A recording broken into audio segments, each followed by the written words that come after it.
Hey, welcome everyone to our December BMA webinar, Practicing Lean Financial Leadership. This is Nick Katko along with my colleague Mike DeLuca. Morning. And we're going to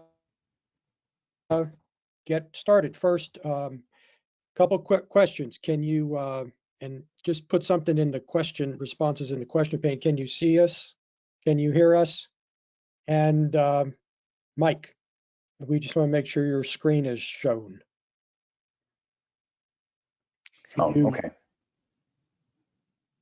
Move forward or back. Let's just. Are you able to see my screen? I don't know because I have. Hold on. I don't see your screen yet.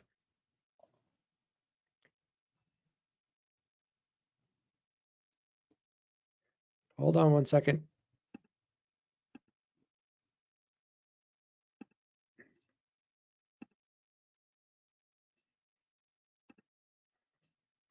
Is there something else that I should be doing on my end? You should get a thing about showing your screen. Oh, here it is.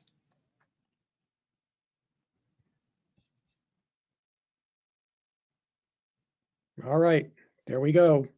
Thank you. Okay, so you can go ahead and put it in presentation mode. Yep.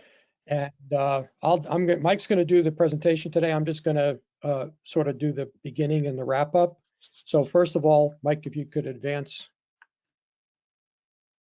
one slide. Yep. So if you want a copy of today's presentation, it's in the handout section of the control panel. Also type in any questions. We'll try to get some at the end.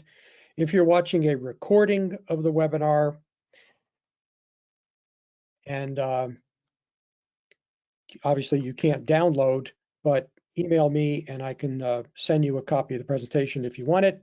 And if you are a certified public accountant and would like 1 hour of continuing education credit, please email me and I'll send you out a certificate in a few days.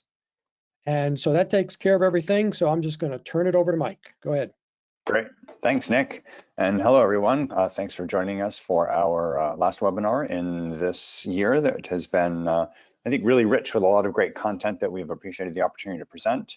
Today, we're going to work on the last topic in the book that we published in September, a few months ago, which is really lean financial leadership. So this is the sustaining practice, as we called it in the book.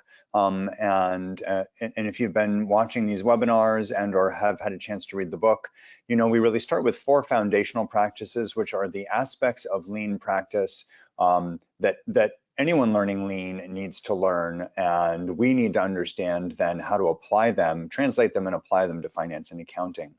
And then we focus on the 2 applied practices, which is really how do we, number 1, continue to understand and improve the effectiveness of our processes in finance and accounting, whether it's payables, receivables, closing the period,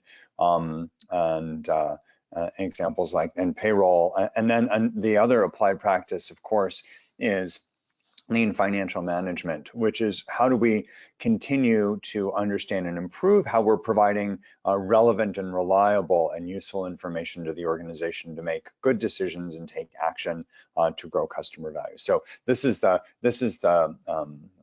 sustaining practice, really the capstone of the book, lean financial leadership. How do we build on and sustain and build on all of the lean learning and practice that we've done? So we have 3 main topics. The lean practice, the lean accounting practice cycle, and creating a plan for your lean learning and practice. The second one is really developing and engaging staff, and we'll talk more about that, and then integrating lean accounting into the lean journey. So if you think about spheres of influence, the first one is you. What is your practice cycle? The second one is the sphere of influence of the team you lead or the team you work with.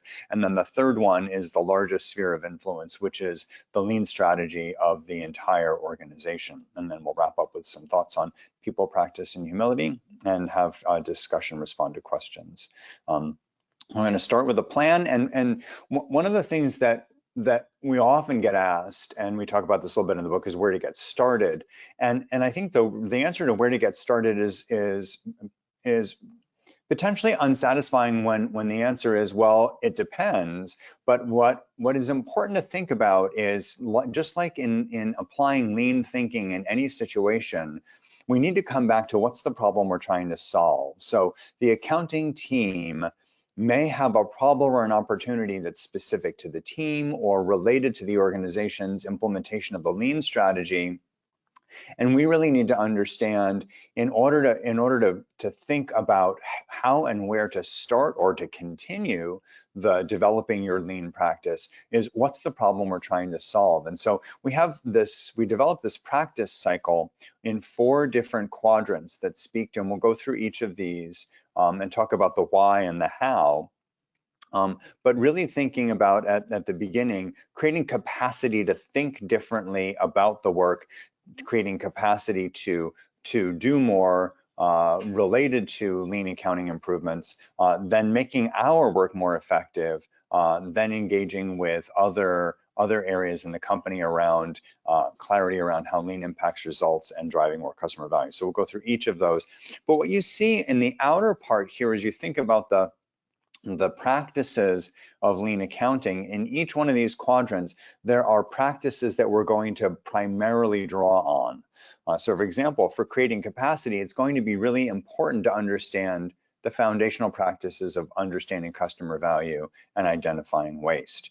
For making our work in accounting more effective, it's going to be really important to understand the plan, do, check, adjust cycle, continuous improvement in daily lean management, as well as improving accounting. For creating clarity around how lean impacts results, it will be important to understand both measurement as well as lean financial management, and then the partnering with operations to drive customer value, which is largely our focus today, is about understanding lean financial leadership. So let's talk about each one of these quadrants. And there, on the screen, we have some examples of what to try, but let's talk about why you might focus here first. So and I started to talk about this a little bit, but in the first quadrant, which is I need to focus, or our team needs to focus on creating capacity, why might that be important? And that can be important for any number of reasons. One reason might be that the current processes or the current work that the accounting team is doing is overly burdensome, and that folks on the team are spending potentially long days, working weekends in order to get the work done. And the first thing that we really need to do might be to address that overburden. And that might be for a couple of reasons. One, simply to really engage or re-engage or more deeply engage the staff in focusing on improvement work, but also to create the time and the space to think about integrating lean into daily work. So there might be a need to create capacity from that perspective. There might be a need to create capacity because there's an organizational strategy or initiative that is requiring that accounting do something differently or in addition. So there might be any number of reasons why it's important to either start with or focus on continuing to create capacity in the accounting team. And there are a number of ways to do that. One of them, and we've got a couple of examples here, one is simply to just work with the team, and you can do this individually yourself, or the entire team can do this, is just to create a waste journal. What are the wastes? As we're learning more about value and waste, what are the wastes that we're experiencing every day? One of the things that I noticed in my own work leading a finance team, and then in the work that I'm doing coaching other organizations, is one of the most challenging things to do is to really begin to deeply see the work that we do from an objective perspective. We get so used to the rhythm and the content of our daily work, which is well thought through, means we're planful about our days. And when we get so used to that, that we have less of an immediate ability to see the waste that's getting in the way. All of the meetings that we go to, recently had a conversation with an executive around the time that they were focusing on advancing a particular strategic priority that is really critical for the organization right now. And that person looked at their calendar from the perspective of, gee, how many meetings am I going to? How much time do I have to really ensure that I'm focused on this? And we looked at their calendar, and there were numerous meetings that they were going to. and they were all important. And I said, okay, well, what percentage of those meetings is actually focused on solving this problem that you need to lead the solution of?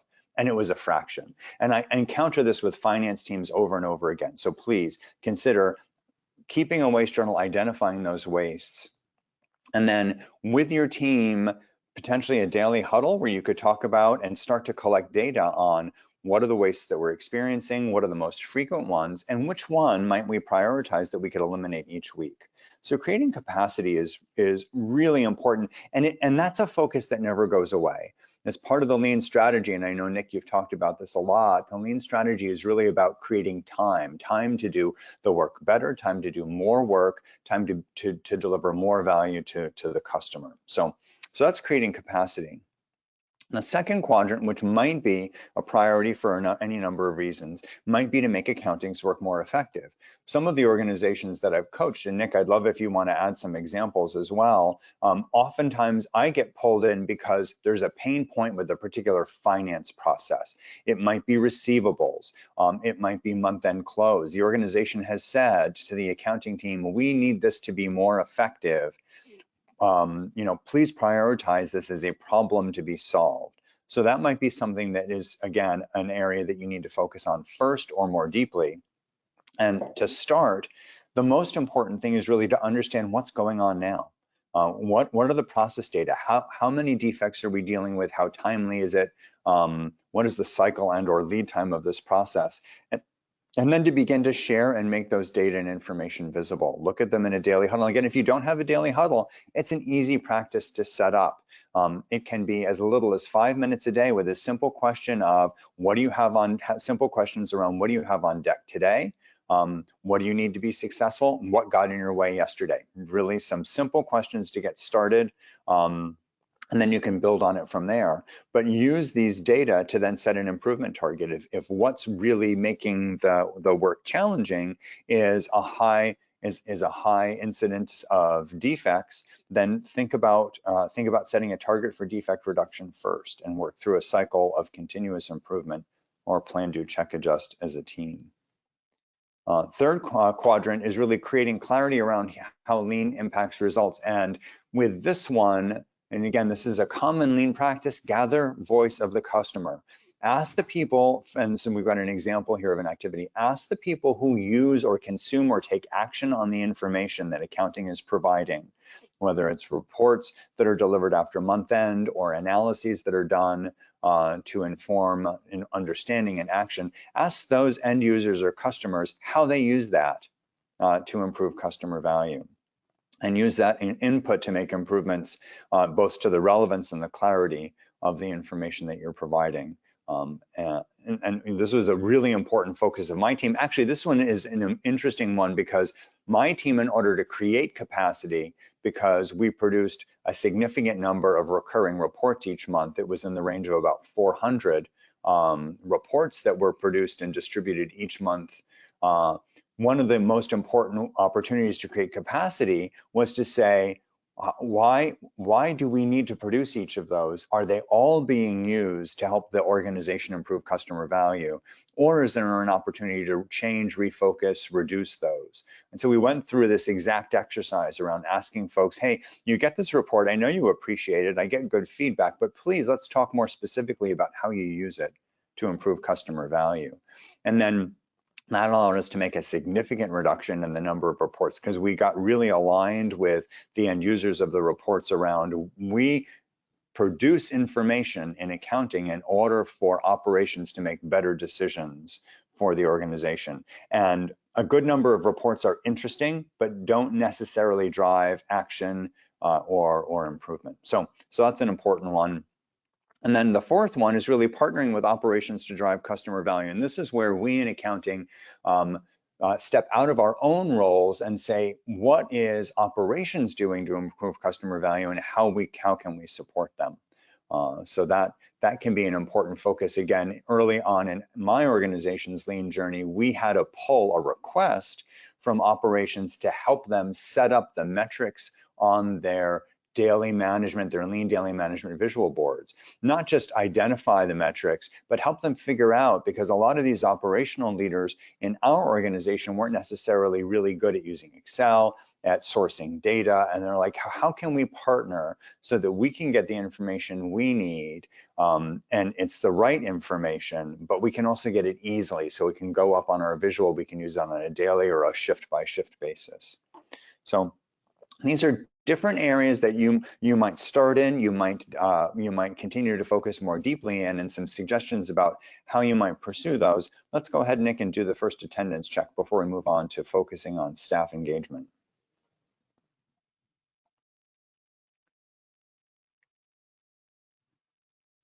Nick? I'm muted. No, sorry. Just to Thought I lost you. Just to reinforce what you said, you know, the important point is to just get started. Don't worry too much about where, making a lean accounting transformation is not a specific recipe. Do this, and this.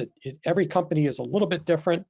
And as long as you get started, that's what's important, because once you get started, you build the momentum, and then eventually in the transformation process, you hit all 4 quadrants of this. But that's, that's the idea of leadership. We're just going to get started.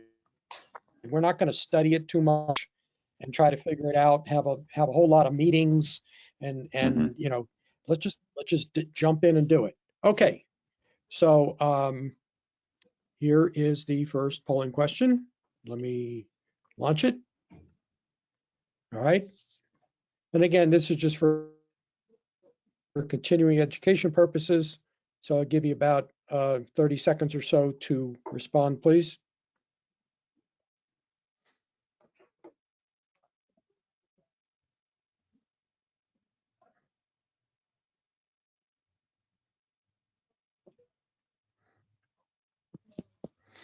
All right. If you haven't answered, please answer. All right, I'm going to close the poll. I'm going to mute myself and turn it back over.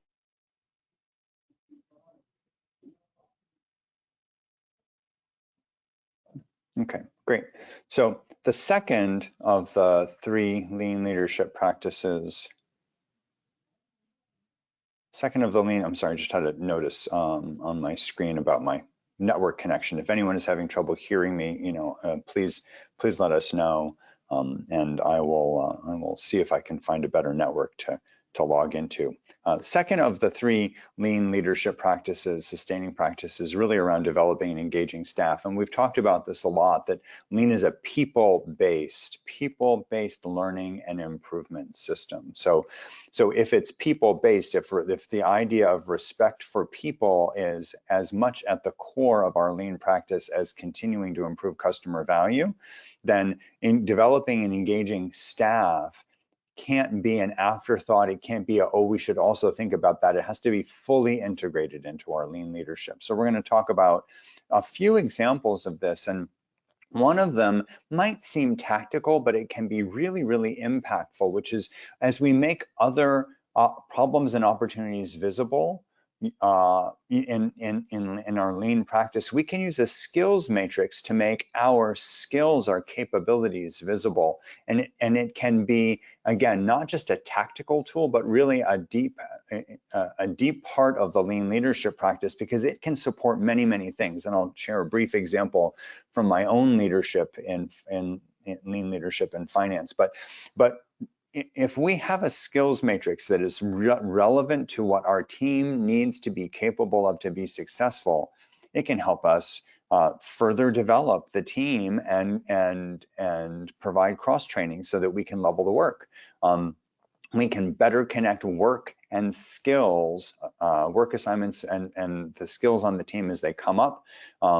We can ensure that when capacity is created through eliminating waste, that we're intentional about, just like anytime you create capacity, you have to be intentional or strategic about how you intend to deploy or redeploy that. Some of that can be deployed to professional development.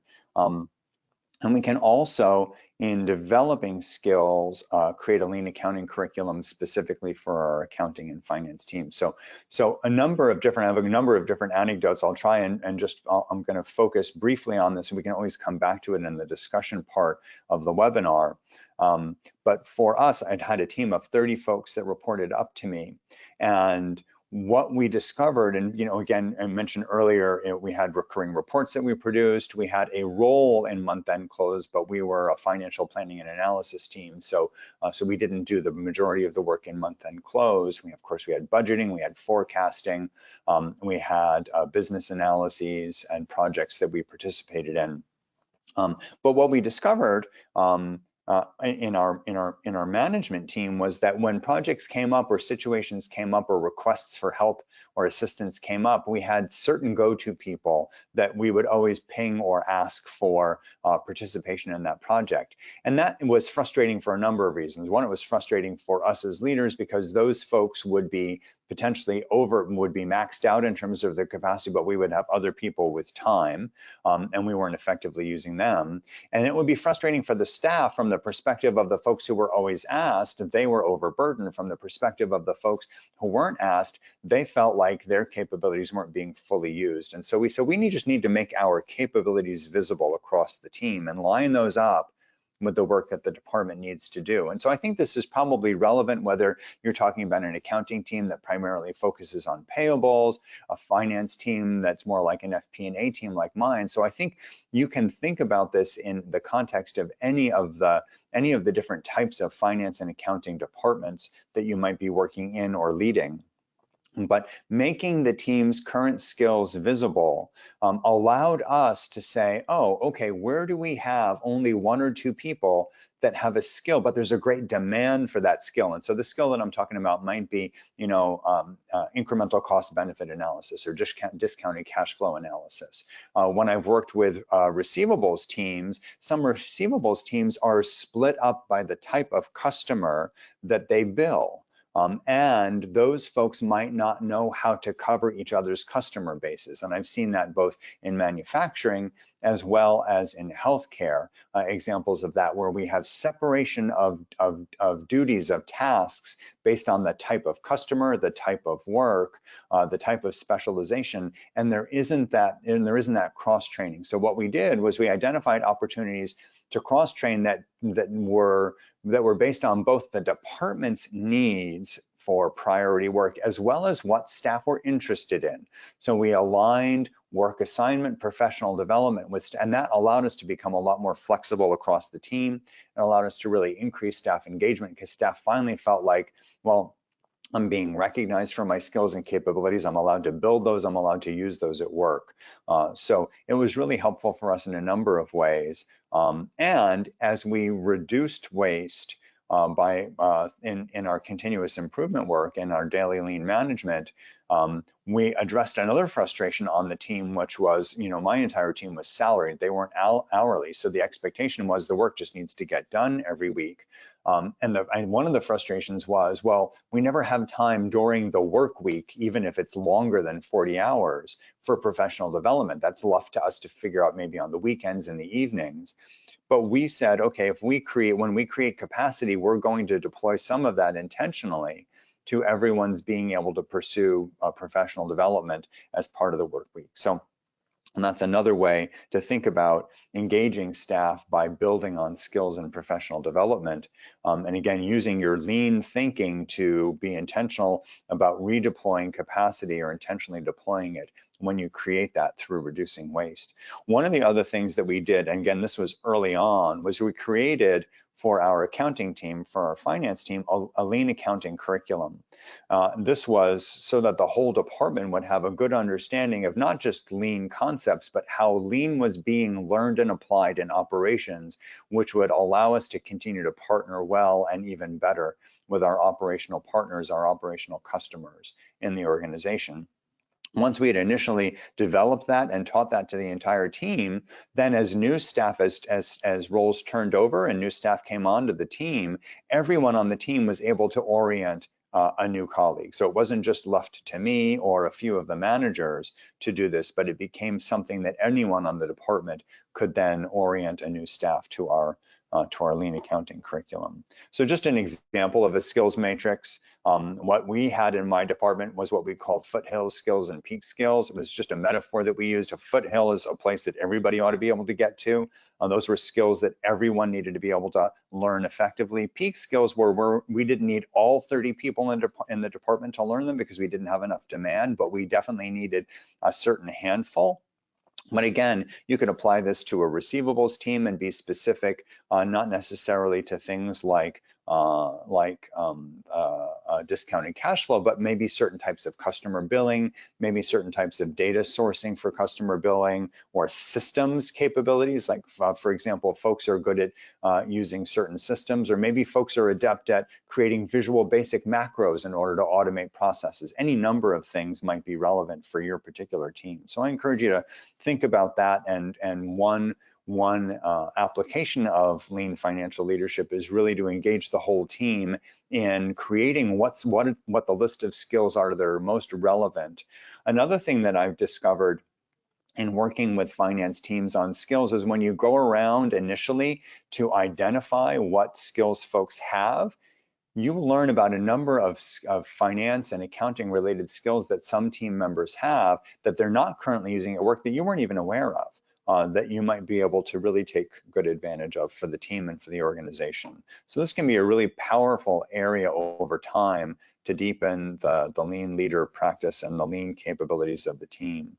Another thing that I would talk about is this isn't just about, again, tactical methods that can increase engagement, but looking at staff's experience of the work. When we talk about lean improvement of customer value, we talk about what's the customer's experience of working with us as an organization, just as much as what's the quality and the timeliness of getting the product to them. So similarly, we ought to, as lean leaders, or I would suggest strongly that we think about how do we gauge the experience of our own staff as part of our daily management. So that might be something simple as in the daily huddle. You might ask something as simple as, how did folks feel when they went home yesterday? Did you feel like it was a successful day or a not successful day? It might just be binary, red or green, and you keep track of that over time. And you ask, when folks say didn't feel like a successful day, you might ask why. A 2 or 3 word answer of why didn't you feel successful? Gee, I didn't get all the work done. I couldn't get responses from people. And then collect a little bit of data around that and organize that based on what are the most frequent contributors to that frustration, and use that as grist or as information for what the team might focus on improving. But the most important things are twofold. One, find some easy and meaningful way to collect regular staff experience and then take action on it. Because doing one without the other, trying to take action without really having good information around staff experience. I know we talk a lot about we need data trended over time. It doesn't need to be data that comes out of an informational system. It can be simple, self-reported data around what was the experience of the team yesterday, but a focused question like, how did you feel set up for success? Was yesterday a successful day? Did you get everything done yesterday that was a priority? Something that is about the staff's experience of their work. Identify themes over time and use them to prioritize improvement projects. But don't miss this opportunity. I had one team that I worked with to improve month-end close, and many of you, if you've attended other webinars, may have seen some parts of this case study. But again, they were a salaried team. They could not measure the reduction in overburden by looking at a reduction in overtime hours. What they needed to do was really gauge staff experience of, did the work feel like it was becoming more manageable over time? And they simply collected that as part of their daily huddle as they were going through the close process, and then collected reasons why and used that to inform continuous improvement projects.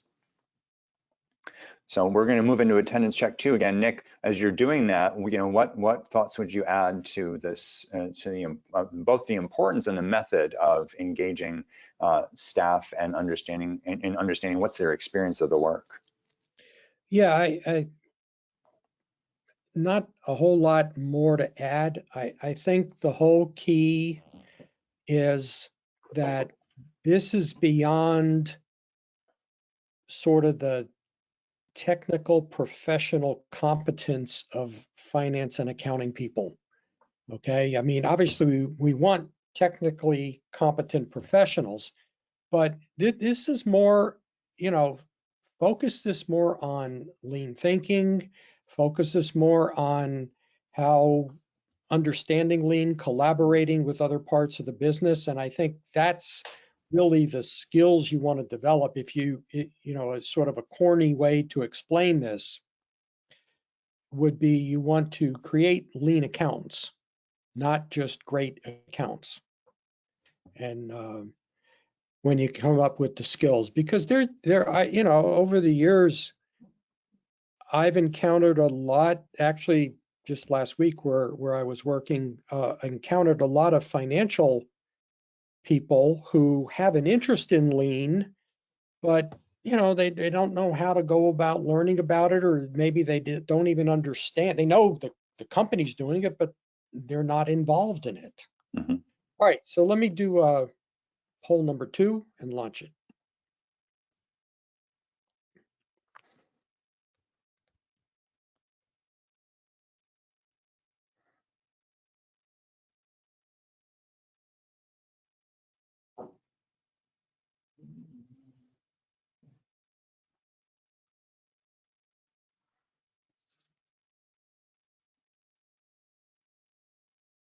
All right, I'll give you a few more seconds to respond, and we'll move on.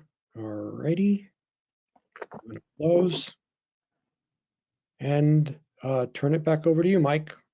Thanks, Nick. The third area of, and again, I was talking when I first kicked off the discussion today about really our spheres of influence. We can focus our own lean leadership practice. What are we doing as individuals? We can work with the department that we either lead or are a part of. And then we can think about how do we work with the entire organization to show up as lean financial leaders. And so that's the section that we'll wrap up with, that we'll go to next, and then we'll wrap up with some summary thoughts. But I think integrating lean accounting into the lean strategy there is a lot that we can do to improve our processes, and there is also an important opportunity to say, how does this all fit together? When our organization, the organization that I worked for, really began its lean journey, and we were involved, and I really advocated for our involvement in finance early on, and the organization was very supportive. But we still early on were thinking about lean in operations and then lean in finance, and they were parallel but somewhat separate paths, somewhat separate tracks. And so it really, we realized in the first couple of years that understanding how this all gets integrated is actually makes the impact of our improvements in finance and accounting even that much more impactful and powerful on helping the organization more quickly and more effectively drive success with the strategy. So there are 7 points we're going to talk about as we go into this, and some of them are interrelated, but I do want to provide some examples with each one as food for thought around, again, as we think about every aspect of this, is what is the most pressing problem or opportunity you in finance need to work on or collaborate on with your organization. So all of these are options. All of these are things that I encourage you to consider over time. However, where you start should be really, I would suggest, be related to what's most important for you in the organization right now. So the first one is strategy deployment.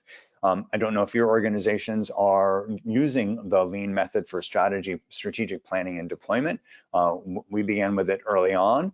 So if you're familiar with the strategy A3, that's great. If you're not, and A3 is a problem-solving tool, a very structured problem-solving method based on the plan, do, check, adjust cycle, where we use that from more of a strategic planning perspective to say, what's the current performance in an area that's of critical strategic significance for the organization? How is it doing now? What have we been working on in order to advance that? What is the market or the or the competitive environment demanding of us? And therefore, what should we do in this next one to 3 years, depending on what your planning cycle is? So in finance and accounting, what we could be doing is as part of strategy deployment is, what about financial strength or growth?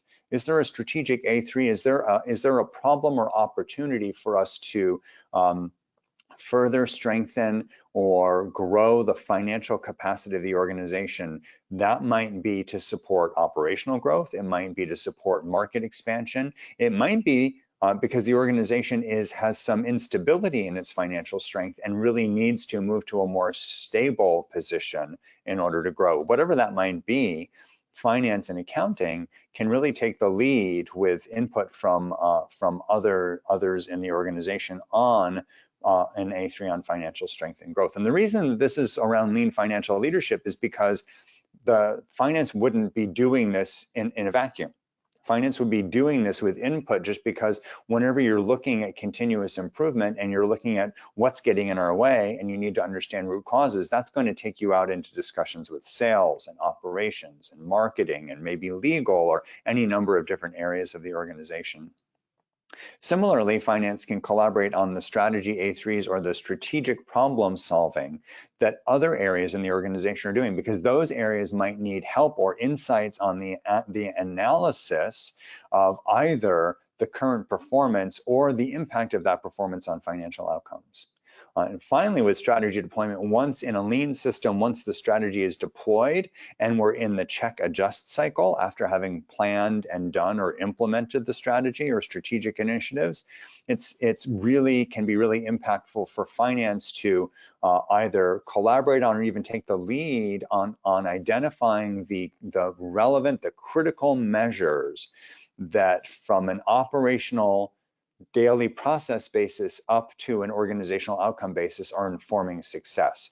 So in a manufacturing organization, there may be cell measures that are have a direct influence or are direct drivers of those strategic outcomes, and finance can be very, very helpful in working with the organization to identify the measures that are linked from a process level to an outcome level in the strategy. So 3 ways to think about what might you do if your organization is pursuing lean strategic planning and deployment. Honestly, when we started lean in my organization, the company hadn't fully embraced lean strategic planning and employment and deployment yet at the executive level. But we had learned about it, and I said, I'm just going to practice it with my team. You might there are some great books out there, there are great tools. You might just go ahead and pursue it with your team and think about, even in the absence of having done this as a whole company, there are opportunities to do this specifically with the finance team to identify what are your key outcomes and what are the strategic things you can go through as an organization to achieve those. Okay, second one, operational Kaizen. And Kaizens are operational or continuous improvement activities. These are typically larger projects that are cross-functional and are solving a significant or a prioritized problem for the organization. Could be a value stream improvement, any number of things. But finance and accounting can be really, really impactful. And this is actually one of the ways that we got engaged early on before a Kaizen or before an improvement event, which is usually a multiple day workshop where folks get together to really understand the current problem, identify the reasons why that problem is occurring, or the reasons for the barriers in advancing the effectiveness of that process or that part of the organization, and then come up with a future state or an improvement or a series of improvements or an improvement plan. But in order for these Kaizens, in order for these improvement projects to be successful, there needs to be a good bit of thoughtful analysis prior to the workshop or the Kaizen around what is going on currently, what is the current state. And finance and accounting can be really, really helpful in sourcing the data, analyzing the data, partnering with the, I don't know, the process owner, or maybe there's a lean coach that's working with that team. But my team got pulled in very, very deeply into pre-Kaizen analysis and data mining and data analysis, which was really very helpful because we bring that strong, obviously we bring that strong capability of we understand the data sources, we understand what the data mean, and we understand how to manipulate and use the data for an effective analysis. We can also be really helpful and impactful in operational Kaizens in supporting what are the right metrics. And sometimes early on in my experience, I would notice coming out of a Kaizen, folks would say, oh, we need to measure this and we need to measure that. And they would come up with dozens of measures. And there are two things that we learned early on. One, 24 measures is almost 24 too many, because you'll overwhelm yourself just trying to measure this. But finance and accounting is also really good at saying certain things can be measured because we have the data that actually directly tie to what you're talking about, or we don't have the data, therefore we need a proxy measure. But we can really help the organization understand what are the key few measures that will really help us understand whether or not this improvement or set of improvements is effective, and getting either the operational and or the financial impacts or benefits that were intended or set out as a goal. So two things on this in this particular page, strategy, deployment, and operational Kaizens. Let's continue some of our discussion around how we can actually get embedded or more deeply embedded in operations to understand their lean activities. And so when we talk about going to partner more with operations or going to observe more in operations and learn from them, I would suggest it's really helpful and actually really important to be clear and explicit about your purpose.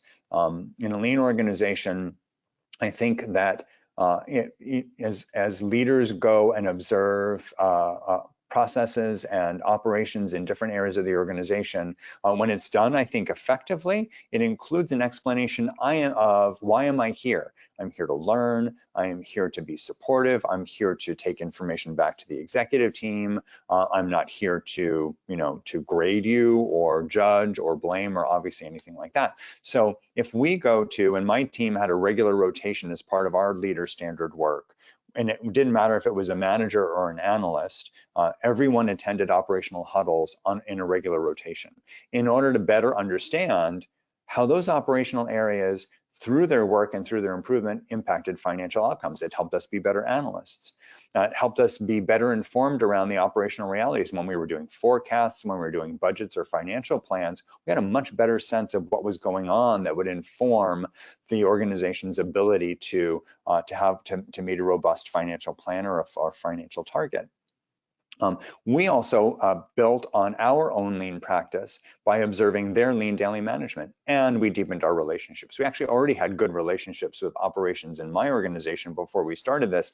Regardless of where your organization's accounting team is in how much it currently collaborates with operations, this is a way to either create and or deepen a dialogue and a relationship with them.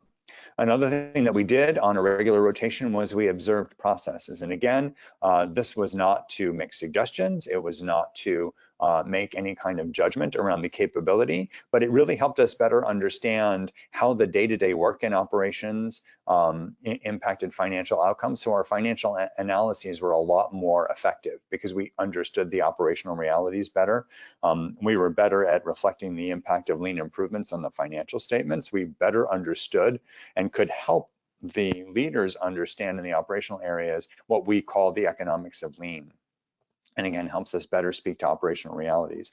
So again, strongly suggest that you get out in operations, but with a clear purpose and and do it in a predictable way. Don't just go out once and then operations has no idea if you're ever going to show up again. Say, I'm going to do this once a week, once a month, once a quarter, whatever it is, but have it be a regular practice so that it can, so that you and the operations folks can rely on it.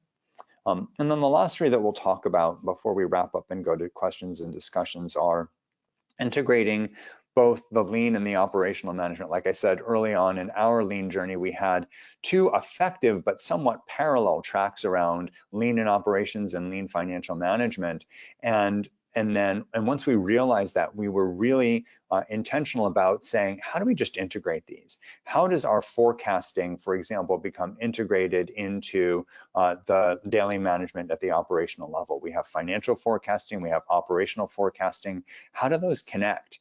When we look at the measures on the visual board in the operational areas, are we really clear how those connect up to the financial outcomes? And does the team, not just us in accounting, but does the team, the operational team, understand that? Because early on, we would have the visual board and they would have at the end of the month, they'd post their budget report with their budget variances. And we realized pretty quickly that that wasn't driving action and it wasn't really necessarily helping understanding. So instead of posting that, we said, what is it that the team is doing that influences or impacts those financial results at the end of the month? And that was what really became integrated into the financial board. So another thing that we can do is we can actually help operations understand lean accounting. It's helpful for us to learn about operational realities. It's also helpful for operations to deepen their understanding of finance and accounting, not so that they can become finance and accounting professionals, but so that they can improve their own partnership and then bring that understanding into their daily work and into their decision making and into their prioritization of their improvement projects. And also helps because so many of our processes in accounting and finance are dependent on inputs from operations. It helps them understand where we share cross-functional processes, and over time we'll need to collaborate on improving those.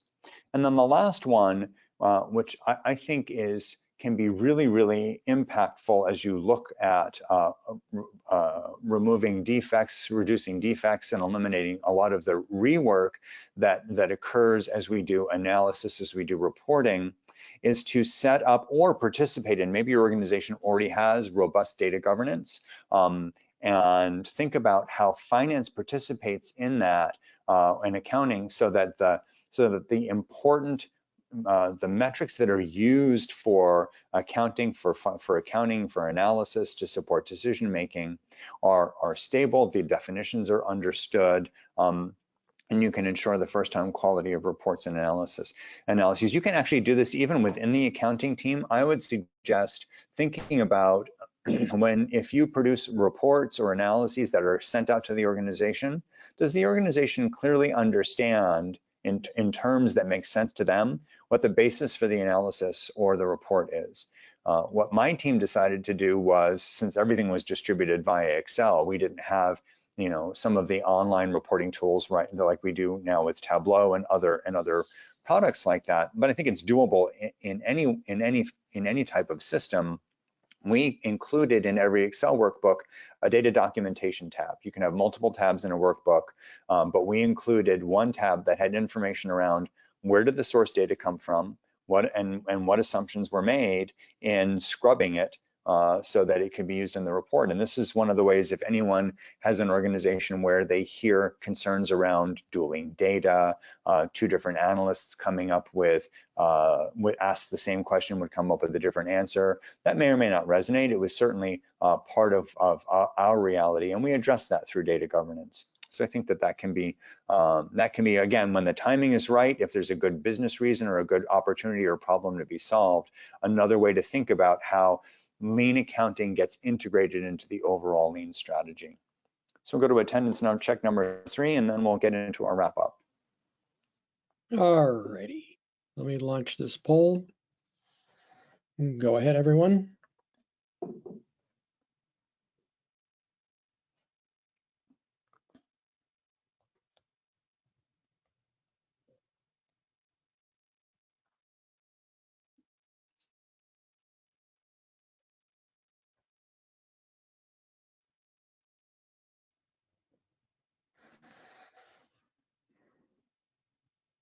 All right, I'm going to close it up. Thanks for that. All right, Mike. Great, thank you. So as we wrap up, in the end of the book, what we talked about was just three things to think about as we conclude our discussion around lean finance leadership, which is really people, practice, and humility. So we said this at the beginning, and I think we continue to iterate this because reiterate this because this is an important concept, that the lean strategy is around people-centered learning and improvement. So as intentional as we can be about building into our daily approach to leadership, centering that around the people who do the work, because the people who do the work know it best. We understand our work best. The analysts, the accountants who are doing month-end close understand that best. The more that we just make that an habitual thought, an habitual part of our thought process, and in doing so, ensuring that we're gathering, that we're not making decisions or making assumptions or taking direction without really gathering in the important input from both our customers and our staff. So it's really important to think about, how is respect for people embedded into not just the work that we do, but into our thought processes. So that's one thing that we encourage you to think about. Another thing that we encourage you to think about is, what is your practice when you, if you have had in your, or maybe you currently do, if you had experience either learning and playing a sport or a musical instrument, or maybe maybe another performance art like dance or something like that, then you have this sense of there's repetitive practice in order to create habits. And so we learn drills, we do repetitive practice so that we're in a real life situation of a sports game or a musical performance or a stage performance, that we're not thinking about the technical aspects. We're able to just do the performance or play the game and respond to those situations, or even shape those situations as they come up. So in order to do that, we suggest that you have an ongoing practice and develop a practice plan. So we organize this practice plan example that's in here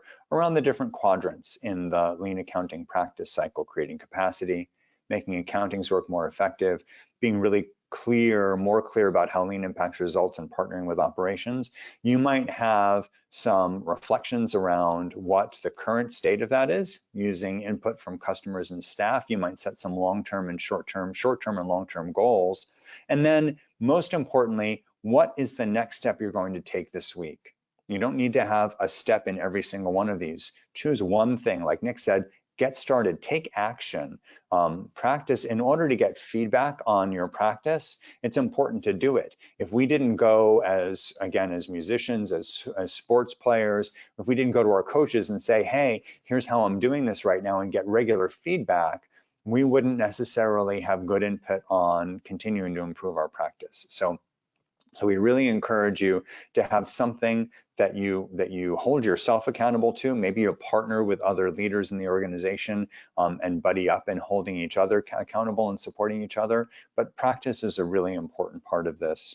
And finally, one of the most helpful things for me as I was continuing to grow as a leader was moving more and more to this idea of, I need to stay open and curious. This may already be a natural part of how you approach your leadership work, but it was an important learning for me to stay curious, to really approach the work of my team and my organization with a learner's mind and a beginner's mind. I had a big shift in one leadership team meeting where I was sitting with operations, a big shift in my thinking. And I realized that in my mind, I was starting to be, from a financial leadership perspective, I was starting to form some criticisms or concerns about the work that was being done in operations in terms of its impact on financial outcomes. And at one point I said, you know what? I need to be curious first. I need to better understand what they're doing before I can say, here's what I'm worried about, or here's what you need to think about differently. So I encourage you to think about how you can stay open and curious and approach the work of lean practice and lean leadership with a learner's mind or a beginner's mind, and continue to learn and improve together. So I think with that, we'll wrap. And Nick, if you can see if there are questions or comments that have come in, if you've got anything that you want to share for us to wrap up, we've got a few minutes left. Okay. So first of all, you see everything on the screen. This is our last official event for 2021. Visit the website, sign up for the mailing list, and you'll start hearing about 2022 either before the end of this month or early next month. We'll have a full schedule of events, both online, free, and some online courses. So a couple questions and comments. They're sort of related. So I'm gonna lump it into one, Mike, and then I'll let you talk. And I hear this a lot also outside of this webinar. So how about when you might be the financial leader, but your team, if they say, hey, we're too busy to do this, or the corollary to that is this means more work for us. How do you address that? Well, let's start with asking why. We're too busy for this. Good. I'm curious. How? Let's talk about both how and why, and start to organize what we're learning into categories of: is the work that we're doing, does it take longer than it needs to? Are we doing things in a way that is less effective for staff? But let's start to think about when the team says we're too busy. I would start to think about, how do I get, if I'm them, what's in it for me? And this actually potentially helps answer both of the questions, because what I expect to get as an individual contributor on an accounting team is I want my time to be used more effectively. I want the headaches that I experience every day to go away or be dramatically less. And I want to know that I'm set up for success. So if we can begin to approach it, those questions from the, why should I care? Why is this important? I don't have time for this, to good. Let's understand how this can be really helpful in addressing that busyness of the day that is not constructive or not productive or frustrating to you. And solve problem. One of my lean coaches said we need to start by getting the pebbles out of the shoes of the people who do the work, right? People are walking around, this is just a metaphor, if it's helpful, that's great, but people are walking around and it's like they've got pebbles in their shoes, and it's frustrating, it's uncomfortable, but they got to walk around all day. So if we can get the pebbles out of their shoes, then we can help them, or we can create basically a payoff for them that says, oh, I want more of this. And this is one of the things, and I don't know if we've got some articles that Nick and I have published, and one of the ones that we published recently was about an organization that got finance involved early on, and then finance got excited because the first thing that the organization did really helped the finance team have a better experience of their daily work. So they got a payoff right away. So that's how I would start to answer that. Nick, what would you add? Okay. No, that pretty much covers it. I think, that's always for someone who is trying to become a lean leader, I think, especially in accounting and finance, that's always something that they need to be able to address, because again, if you don't address it, then, it's hard to make any progress. And you want any kind of lean accounting transformation to be collaborative and team-based, and not sort of the old-fashioned top-down. All right, so that wraps things up. Again, just a reminder, if you want continuing education, send me an email. I'll get a certificate out in the next few days. You will receive if you're attending the webinar, you will receive an email in about 24 hours that has a link to the recording, and please feel free to share it as much as you want, and the link never expires. And so with that, I'd just like to thank you all for attending, especially those that may have attended multiple events for the year, and have a happy holiday season, and see you in 2022. Take care, everyone. Thank you.